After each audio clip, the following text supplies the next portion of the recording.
ನಾನು ಅಭ್ಯರ್ಥಿ ಆಗ್ಲಿಕ್ಕೆ ಗೆಲ್ಲಲಿಕ್ಕೆ ಎಸ್ ಮಲ್ಲಿಕಾರ್ಜುನ್ ಕಾರಣ.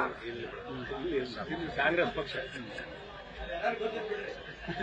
ಹೇಳ್ಬೇಕಲ್ಲ, ಇವ್ರ ಸಹಕಾರದಿಂದ, ನಿಮ್ಮೆಲ್ಲರ ಸಹಕಾರದಿಂದ ಇದೊಂದು 4 ತಿಂಗಳು 20 ದಿವಸದ ಟೈಮ್ ಇದೆ. ನಮ್ಮ ಕೈಲಿ ಎಷ್ಟಾಗ್ತಿತ್ತೋ ಅಷ್ಟು ಪಾರದರ್ಶಕ ಆಡಳಿತ ಕೊಡ್ಲಿಕ್ಕೆ ಪ್ರಯತ್ನ ಮಾಡ್ತೀನಿ ಅಂತಂದು ಹೇಳಕ್ ಇಷ್ಟಪಡ್ತೀನಿ.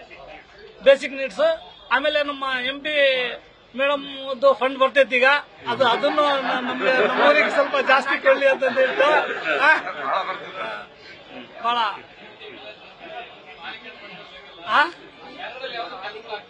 ಇಲ್ಲ, ಬಹಳ ಕೆಲಸ ಆಗ್ತಾ ಇದಾವೆ, ಬಹಳ ಕೆಲಸ ಆಗ್ತಿದಾವೆ. ಏನಂದ್ರೆ ಪ್ರಾಬ್ಲಮ್, ಜಲಶ್ರೀ ಸ್ಕೀಮ್ ನಡೀತಾ ಇರೋದ್ರಿಂದ ಜಲಶ್ರೀದು ಗುಂಡಿಗಳು ತೆಗೆದು ಅವ್ರು ಇನ್ನು ಜಾಯಿಂಟ್ ಕೊಡೋದ್ರಲ್ಲಿ ಲೇಟ್ ಮಾಡ್ತಿದ್ರ ಸ್ವಲ್ಪ ಊರು ಕೆಟ್ಟದಾಗ ಕಾಣ್ತಾ ಇದೆ.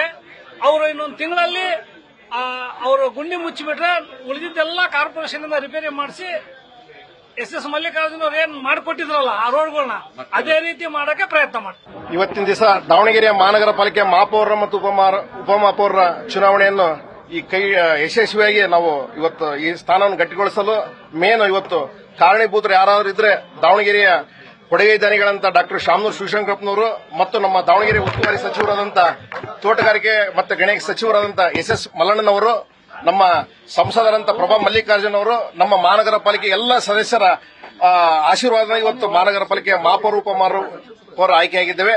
ಅದಕ್ಕೆ ನಾವು ಇಡೀ ನಮ್ಮ ದಾವಣಗೆರೆ ಜಿಲ್ಲೆಯ ಎಲ್ಲರಿಗೂ ಕೂಡ ನಾನು ಮತದಾರರಿಗೆ ಕೃತಜ್ಞತೆಗಳನ್ನು ಸಲ್ಲಿಸ್ತೇನೆ.